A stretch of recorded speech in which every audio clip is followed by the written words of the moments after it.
नमस्कार दोस्तों, एक बार फिर से स्वागत है आप लोगों का हमारे YouTube चैनल में।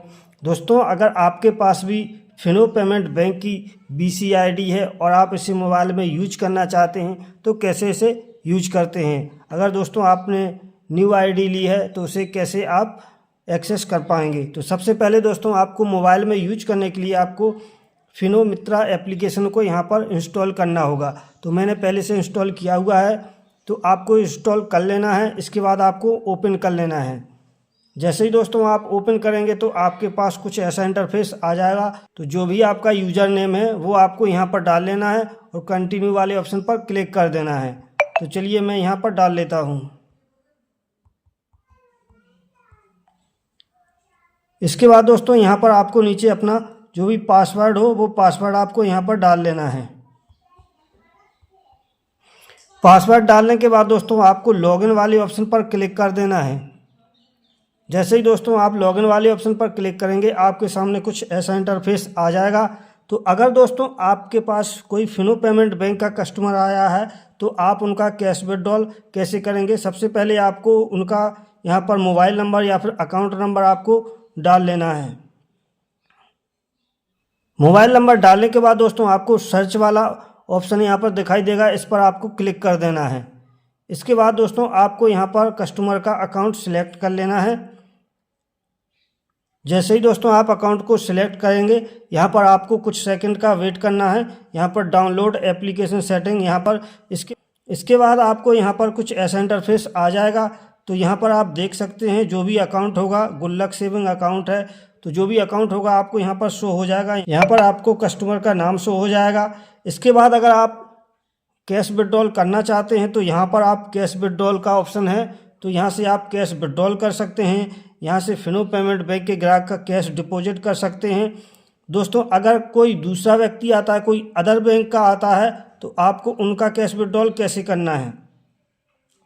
तो यहाँ पर दोस्तों आप देख सकते हैं AEPS का ऑप्शन दिया गया है। तो यहाँ पर आपको AEPS वाले ऑप्शन पर क्लिक कर देना है। जैसे ही दोस्तों आप AEPS वाले ऑप्शन पर क्लिक करेंगे तो यहाँ पर सबसे पहले आपको मर्चेंट आधार ऑथेंटिकेशन यहाँ पर करना होगा। तो आपको यहाँ पर खुद का फिंगर लगाना होगा जिसके नाम से ID होगी।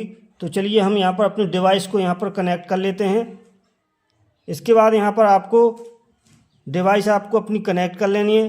जैसे कि मैंने यहाँ पर डिवाइस कनेक्ट की हुई है, आपको जो भी डिवाइस हो आप यहाँ पर कनेक्ट कर लेंगे। इसके बाद आपको यहाँ पर टच करेंगे तो यहाँ पर आपका फिंगरप्रिंट सक्सेसफुली यहाँ पर कैप्चर हो जाएगा।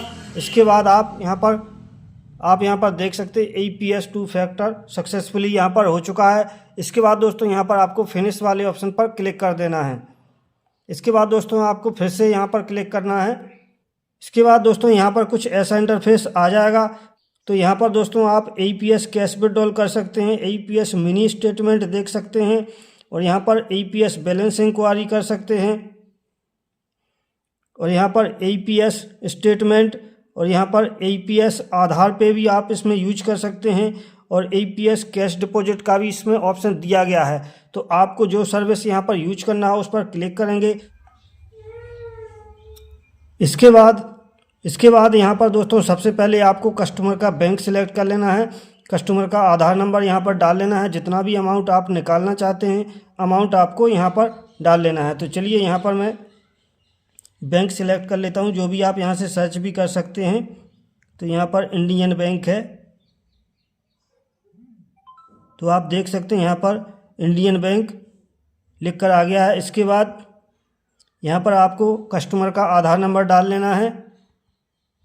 इसके बाद जितना भी अमाउंट आप निकालना चाहते हैं अमाउंट आपको यहाँ पर डाल लेना है।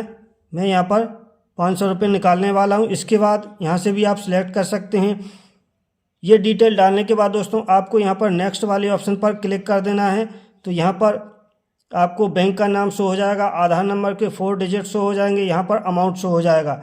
इसके बाद दोस्तों यहाँ पर आपको नेक्स्ट वाले ऑप्शन पर क्लिक कर देना है।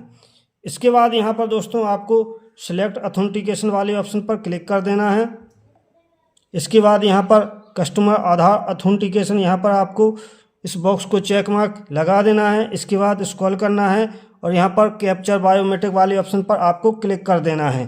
तो जैसे ही हम क्लिक करेंगे तो यहाँ पर कस्टमर का फिंगरप्रिंट सक्सेसफुली यहाँ पर कैप्चर हो जाएगा। इसके बाद आपको यहाँ पर नेक्स्ट वाले ऑप्शन पर क्लिक कर देना है। तो यहाँ पर दोस्तों आपको कुछ समय का वेट करना है। कैश विड्रॉल नहीं हो पाया, तो यहाँ पर कस्टमर की लिमिट ख़त्म हो चुकी है। चलिए हम यहाँ पर बैलेंस इंक्वायरी करके देखते हैं। तो हम यहाँ पर बैलेंस इंक्वायरी को सिलेक्ट करेंगे। इसके बाद यहाँ पर आपको बैंक सिलेक्ट कर लेना है, जो भी आपका बैंक हो। तो यहाँ पर आप सर्च कर सकते हैं, जैसे कि यहाँ पर मैं इंडियन बैंक का सर्च करने वाला हूँ। तो यहाँ पर इंडियन आपको सर्च कर लेना है। तो ये देखिए आप इंडियन बैंक आ गया, तो इस पर सिलेक्ट कर लेंगे। इसके बाद यहाँ पर आपको कस्टमर का आधार नंबर डाल लेना है, जिनका भी आप कैश विड्रॉल या बैलेंस इंक्वायरी करना चाहते हैं। आधार नंबर डालने के बाद दोस्तों आपको यहाँ पर नेक्स्ट वाले ऑप्शन पर क्लिक कर देना है। इसके बाद यहाँ पर आप देख सकते हैं, इसके बाद यहाँ पर आपको नीचे नेक्स्ट वाले ऑप्शन पर क्लिक कर देना है। इसके बाद यहाँ से इस बॉक्स को चेक मार्क लगा देंगे, स्क्रॉल करेंगे। यहाँ पर जैसे ही हम फिंगरप्रिंट वाले ऑप्शन पर क्लिक करेंगे तो यहाँ पर कस्टमर का फिंगरप्रिंट सक्सेसफुली कैप्चर आपको करवा लेना है। इसके बाद दोस्तों आपको यहाँ पर नेक्स्ट वाले ऑप्शन पर क्लिक कर देना है। जैसे ही आप नेक्स्ट वाले ऑप्शन पर क्लिक करेंगे तो आप यहाँ पर देख सकते हैं बैलेंस इंक्वायरी सक्सेसफुली यहाँ पर हो चुका है। इस प्रकार से दोस्तों आप फिनो पेमेंट बैंक में कैश विड्रॉल या बैलेंस इंक्वायरी यहाँ पर कर सकते हैं। दोस्तों वीडियो अगर अच्छी लगी तो वीडियो को लाइक करें। मिलते हैं अगले वीडियो में, तब तक के लिए जय हिंद, जय भारत।